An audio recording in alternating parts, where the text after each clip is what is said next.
आज मजलूम जालिम से टकराएगा, सर पे बांधे कफन चलते हैं मर्दोजन। जी हाँ, कुछ इसी तरह का माहौल बन चुका है और लगातार अब इसराइल जिस तरह की कोशिश कर रहा है उस पूरे खित्ते में, जी हाँ, जिस तरह की साजिश, जैसा कि उस पर इल्ज़ाम लग रहा है, उसके खिलाफ अब उतर आए हैं आलिम दीन, उलमा हजरात उस खित्ते के जहाँ ये जंग चल रही है। और जो आलिम दीन कह रहे हैं उसको लेकर बड़े इशारे सामने आए हैं। मेरे साथ है मेरे सहयोगी दिव्यांशु। पहले तो दिव्यांशु से समझ लेते हैं कि दिव्यांशु, आपके पास अपडेट क्या है, कितने मिडिल ईस्ट के देशों पर ईरान ने मारा है? एक बार हम वो ग्राफिक दिखा देंगे बिल्कुल का अब तक कहाँ पे वो स्ट्राइक हुई हैं। ये रहे वो कंफर्म्ड टारगेट्स जो अभी तक फरवरी मार्च की शुरुआत में ही टारगेट कर चुका है इसराइल। तो हम जानते हैं बेसिकली उसका मेन दुश्मन है Kuwait, Oman, Cyprus, Bahrain, Saudi Arabia, UAE. और इसके अलावा अगर बताएं तो साइप्रस को लेकर भी खबरें आई थी कि साइप्रस में भी स्ट्राइक हुआ है यूके के बेस पे। हालांकि इसको लेकर ईरान ने अपनी तरफ से इनकार कर दिया था कि नहीं, हमने नहीं मारा है। इसके अलावा बहुत सारे ऐसे देश हैं जिन पर लगातार चले। कल तुर्की पर भी अपडेट आया था कि वहां पर भी ईरान की तरफ से मिसाइल दागी गई थी। हालांकि उन्होंने बताया कि हमारे एयर डिफेंस सिस्टम ने उसे इंटरसेप्ट कर लिया था। तो कोशिश ये है, जैसा कि एक्सपर्ट बता रहे हैं और कुछ मीडिया रिपोर्ट दावा कर रही हैं, कि इजराइल की पूरी कोशिश है कि मुस्लिम कंट्री आपस में भिड़ जाए, ये गल्फ वॉर बन जाए। और यही वजह है कि अब उलेमा हजरात उस खित्ते के जो आलिम दीन हैं वो उठ खड़े हुए हैं। इसमें एक अहम लेटर जारी हुआ है इराक से।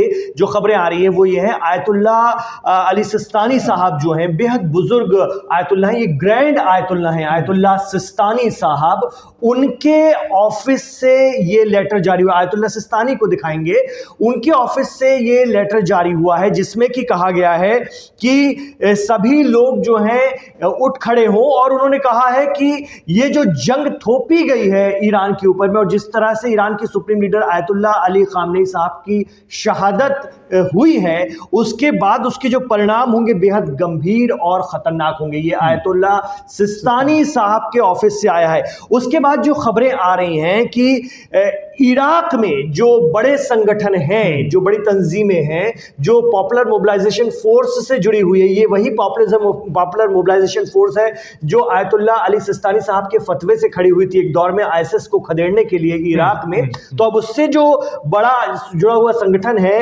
हरकतुल नुजबा, वो कहीं ना कहीं एक्टिव हो गया है। और इसके अलावा कतायब सैयद अल शुहदा और बदर ग्रुप, ये तमाम संगठन एक्टिव हो गए। तो अल नुजबा के हवाले से क्या आपके पास जानकारी है? बिल्कुल, पहले एक बार जानकारी देते हैं अल नुजबा आखिर है क्या। हरकत अल नुजबा पूरा नाम बताया जाता है Iran backed Shia militia group in Iraq, ये कहा जाता है। आरोप लगता है कि ईरान की तरफ से इन्हें बैक्ड किया गया। एस्टेब्लिश 2013 में किया गया था। लीडर अकरम अल काबी बताए जाते हैं। इसके क्लेम ओवर 10,000 से ज्यादा फाइटर इनके बताए जाते हैं। Operation Iraq and Syria, designated terrorist group by US. America ने साल 2019 में आतंकवादी संगठन करार दिया था। अमेरिका ने बहुत सारे ऐसे part of popular mobilization forces PMF जैसा आपने जानकारी दिया। इसके एफिलिएटेड ग्रुप के रूप में हिजबुल्लाह को बताया जाता है, कताइब हिजबुल्लाह को बताया जाता है। इसके अलावा आईआरजीसी कुद्स फोर्स, इन्हें बताया जाता है। तो ये संगठन एक्टिव हो गया है आयतुल्ला सिस्तानी साहब के लेटर के बाद। और खबरें तो ये भी रही कि पहले ही हरकतुल नुजबा के बहुत से जो लड़ाके थे उन्हें ईरान के अंदर एंटर करवा दिया गया था इजराइल की बॉर्डर से। तो कहा जा रहा है कि वो भी एक्टिव है, वो भी लड़ रहे हैं। अब आयतुल्ला अली सिस्तानी साहब की तरफ से बहुत इंतजार हो रहा था कि उनके तरफ से आयतुल्ला अली खामनेई की शहादत के बाद क्या बात आती है। तो एक बड़ा और सख्त उनकी तरफ से एक पैगाम आया है जिसको आगे आने वाले दिनों में ये कहा जा सकता है कि भीषण जंग होगी और एक अलग तरह की रॉ में जंग होगी। आपको बता दें कि एक और जो ग्रैंड आयतुल्ला माने जाते हैं उस खित्ते में, वो है अब्दुल्ला जवादी अमोली साहब। ये ईरान में वाक़े हैं और अमोली करके जो एक डिस्ट्रिक्ट है वहां से हैं ये। और इनका भी एक फतवा आया है बाकायदा तौर पर, ऐसी खबरें हैं जो ईरानी मीडिया भी बता रहा है। और फतवे के मुताबिक वेस्टर्न मीडिया भी इसको बता रहा है। इस फतवे के मुताबिक उन्होंने जिहाद का फतवा दे दिया है। उन्होंने कहा है कि ये जिहाद ज़ायनिस्ट लॉबी के खिलाफ है और ये जिहाद प्रेसिडेंट ट्रंप के खिलाफ है, जैसा कि उन्होंने अपने फतवे फतवे में कहा है। और जब ये फतवा आता है उसके बाद अमौली जो ईरान में एक डिस्ट्रिक्ट है, यहां पर 10,000 लोग ऐसे वक्त में जब इस्राएली जहाज सर पर मंडरा रहे हैं और लगातार स्ट्राइक हो रही है, उतर आते हैं सड़कों पर। ये तस्वीर, ये वीडियो आप देखिए जिसमें हजारों, तादाद 10,000 बता रही। इस हालात में, इन सूरत हाल में 10,000 लोगों का सड़क पर उतरना अपने आप में बहुत बड़ी बात है। 10,000 लोग, हम वीडियो आपको दिखा रहे हैं, 10,000 लोग उतर आए हैं और इन्होंने हाथ में रोशनियां ले रखी हैं और ये रोशनियां लेकर के सड़कों पर हैं और ये ऐलान है कि हम किसी से नहीं घबराते। हमारे उलेमा हजरात ने, हमारे आलिम दीन ने कह दिया। देखिए, क्योंकि ये इसलिए ये फतवे आ रहे हैं। एक और मैं आपको बता दूं, एक और है सैयद हुसैन मोमिनी, हजरत मासूम की मज़ार पर ये मंच पर, स्टेज पर IRGC की ड्रेस पहने हुए नजर आते हैं, जो एक सख्त पैगाम है दुनिया को कि उलेमा हजरात ने भी कहीं ना कहीं जंग को लेकर के मन बना लिया है। और उन्होंने कहा कि मैं वर्दी इसलिए पहन रहा हूं कि शहादत से कोई हमें ना डराए।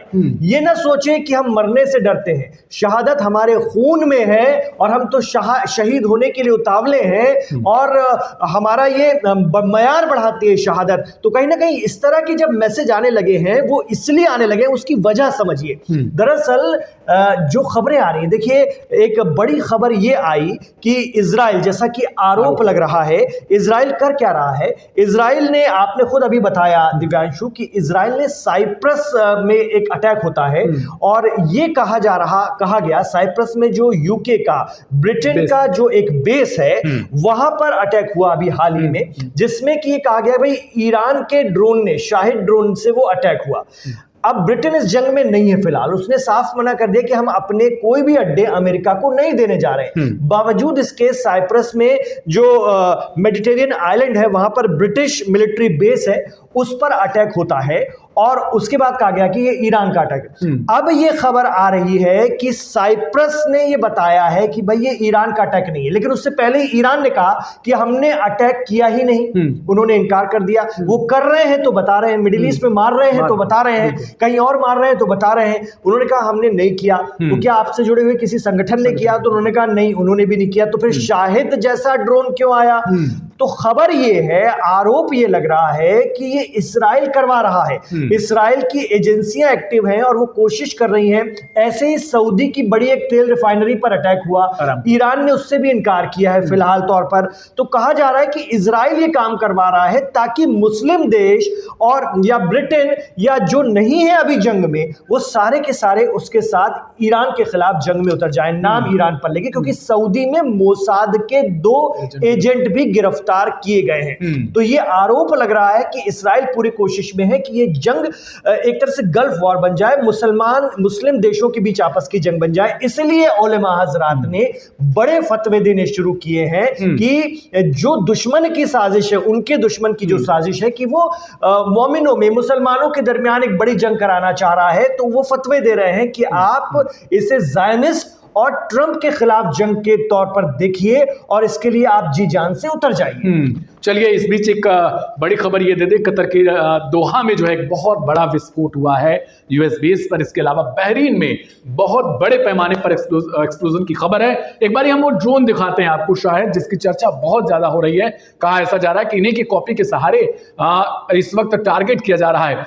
एक हादिद ड्रोन है, पहले उसके बारे में बता देते हैं, जिस ड्रोन की हम लोग चर्चा कर रहे थे अभी। जी, हादिद ईरानियन म्यूनिशन ये बताया जाता है, कामिकाज़े ड्रोन है जो जहां जाता है वहीं पर फट जाता है। इसकी भी बहुत ज्यादा चर्चा हो रही है इस वक्त, क्योंकि इराक में इसके एक्टिव होने की खबर है, इनके मिलिशियाई ग्रुप द्वारा। एक तरीके से अगर कहें आपको तो पूरी की पूरी जो स्पीड विंग स्पैन है वो करीब करीब वही शायद ड्रोन की तरह है, 2.5 मीटर के आसपास। इसके अलावा वॉरहेड की बात करें तो एक्सप्लोसिव ले जाता है, जैसा पहले बताया जाता है, सबसोनिक स्पीड से ये चल सकता है, जिस तरीके से शाहिद एक तरीके से चलता है, लेकिन शाहिद से भी थोड़ा बेसिकली ये आगे बताया जाता है। बिल्कुल, इसकी बताया जाता है स्पीड बहुत तेज है और जाकर जगह पे फटता है। इसकी पूरी यूनिट, हदीद 1110 ड्रोन की पूरी यूनिट ईरान ने अब निकाल लिया है, क्योंकि जंग अब दूसरे ही मोड में जा रही है और ये अब वजूद की जंग हो गई है उस खित्ते में। और पूरी कोशिश है कि इसमें मुस्लिम कंट्रीज को आपस में लड़वाया जाए, लेकिन ये पूरा नहीं हो पा रहा है। यही वजह है कि अब ईरान भी फैसला कुन जंग में उतरा हुआ है और वो चाह रहा है कि बड़े और सटीक हथियारों का इस्तेमाल किया जाए। जैसा कि उन्होंने शुरू में ही कहा था कि अभी तो हमारा कबाड़ निकला है,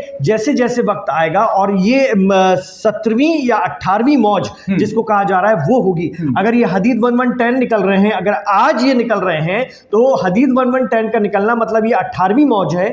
इससे पहले की लहरें, वहां पर इसे मौज कहा जाता है, वेव कहा जाता है, तो इससे पहले की लहरें बहुत ही तबाहकुन रही हैं, बहुत ज्यादा नुकसान किया मिडिल ईस्ट में। अब हदीद निकलते हैं तो भारी भारी नुकसान होगा, यह भी दावा किया जा रहा है। चलिए आगे एक बार शायद ड्रोन को दिखा देते हैं जिसे लेकर साइप्रस में अटैक का दावा किया गया। हालांकि वहां के साइप्रस के जो अधिकारी, उनकी तरफ से कहा गया कि ऐसा लगता है, प्रतीत होता है कि शायद जैसा ही ड्रोन है। जैसा शब्द का इस्तेमाल अपने आप में बहुत इंपॉर्टेंट हो जाता है, क्योंकि पकड़ा जाता है, अगर ये फटता है तो वहीं पर पता चल जाता है कि आखिर ड्रोन किस टेक्नोलॉजी का है, कहां का है। शायद की अगर बात करें तो शायद 136 इसकी सबसे ज्यादा चर्चा है, और हजारों की संख्या में यूएस के बेस हो या इसराइल के जो ठिकाने हो, वहां पर इसके फटने की खबरें हैं। रेंज इसका करीब 1000 से 2500 किलोमीटर है, क्योंकि वेरिएंट्स जो है इसके अलग अलग हैं। विंग स्पिन की बात करें तो वो उसी की तरह जैसा अभी हमने आपको बताया, 3.5 मीटर के आसपास इसकी पूरी लेंथ है, लंबाई है। यूएवी है, कामिकाज़े ड्रोन है, जहां गिरता है वहीं फटता है। एक बार वो फटने की भी आपको तस्वीर दिखाते हैं किस तरीके से ये हवा में ही रहता है, और वहां पर बेसिकली ये इस तरीके से वहीं पर फट जाता है। हवा में जैसे ही अपनी लोकेशन पर पहुंचेगा, ये वहीं पर फट जाएगा और गिर जाएगा तुरंत, ताकि बड़े पैमाने पर वहां पर बड़ा नुकसान करता है। मतलब ये अपने आप में एक तकनीक है, बहुत गिर के नहीं फटता है, बस गिरने से पहले फट जाता है और जगह पर जाता है। बिल्कुल इसी चीज की हम लोग चर्चा कर रहे थे। अमेरिका ने ल्यूकास ड्रोन भी बनाया है, हालांकि उनका तब भी ईरान से बहुत कॉस्टली है, बहुत महंगा है। यही वजह है कि जो आरोप लग रहे हैं कि रिवर्स इंजीनियरिंग इजराइल और अमेरिका ने ईरानी ड्रोन्स की और ईरानी और भी जो हथियार है उनकी इस कदर कर रखी है सस्ते हथियारों के चक्कर में, कि वो भी इस वक्त चला रहे हैं और उन जगहों पर चला रहे हैं, जैसा कि आरोप लग रहा है जहां उनके दोस्त हैं और जो लड़ने से बच रहे हैं। तो वो कोशिश में है कि ईरान का नाम लगा करके उन्हें भी जंग में घसीटा जाए, खींचा जाए, जैसा कि इल्जाम लग रहा है। इस तरह की खबरें आ रही हैं और इसको लेकर के किसी भी तरह की वजाहत यानी खंडन नहीं किया गया है उन देशों की तरफ से जिन पर यह इल्जाम लग रहा है। ऐसे में इस जंग को बड़ा करने की कोशिश है, क्योंकि जितने ज्यादा लोग इस जंग में ईरान के खिलाफ उतरेंगे, कहीं ना कहीं ये दलील बनती है, ये कहने की दलील बनती कि भाई हमारे साथ दुनिया है। अभी ये देखा जा रहा है कि बहुत से लोग इस बात से बच रहे हैं, क्योंकि आपने बिना किसी वजह के जो व्यक्ति बात कर रहा था, जो बात काफी पॉजिटिव जा रही थी, आपने उस बातचीत के बीच में अचानक से हमला कर दिया, ये कहते हुए कि कभी वो हथियार बनाएंगे जो हमारे लिए खतरा हो सकता है, इसलिए हम अभी से उनको खत्म कर देना चाहते हैं। ये दलील अपने आप में किसी को हजम नहीं हो रही है। अब दुनिया इस बारे में हजम तो कर नहीं पा रही है, लेकिन बहुत बड़ी वजह होती है कि बड़ी शक्तियों के आगे बेबस भी हो जाती है, इसलिए खामोश है और इस जंग में उतरना नहीं चाह रही है। लेकिन इजराइल और अमेरिका की कोशिश है कि उतरें, सारे लोग उतरें, ताकि उनको एक मौका मिलता है, उनको एक तकवीयत मिलती है, और यही वजह है कि वो ऐसी कोशिश कर सकते हैं जैसा कि आरोप लग रहा है। हालांकि ये तमाम आरोप हैं, जो मीडिया रिपोर्ट्स आ रही हैं, जो कयास आराइयां हैं इसके हवाले से, उस पर हमने रोशनी डाली। लेकिन हाँ, जो उलमा हजरात हैं उनके सामने फतवे आए हैं, उनके लेटर्स आए हैं, उनके विचार आए हैं, जिसके चलते ईरान के अंदर में खास तौर से अवाम मुश्तइल है, अवाम के अंदर में एक जोश है, एक वलवला है जो निकल कर आ रहा है और दिखा रहा है कि वो किसी भी तरह से डर नहीं रहे हैं, बेखौफ हैं, और उन्हें भरोसा है अपनी हुकूमत पर, अपनी सेना पर, जो इस वक्त जंग में है। बिल्कुल। फिलहाल इस वीडियो में इतना ही। आगे नए अपडेट के साथ तुरंत हाजिर होते हैं।